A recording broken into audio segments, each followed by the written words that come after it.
Hello, in this video I'm going to show you how to define the root in the order. If you want, you can click on the root code field and press F9 to see the root list, and then you can choose it from the root list by double clicking. Then you can press F5 to complete the record. Or instead of this, you can generate your own root by pressing Ctrl and O button.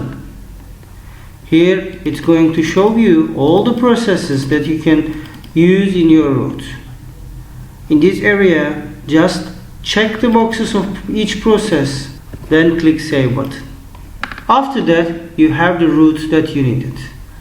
And press F5 or Save button to complete the root selection.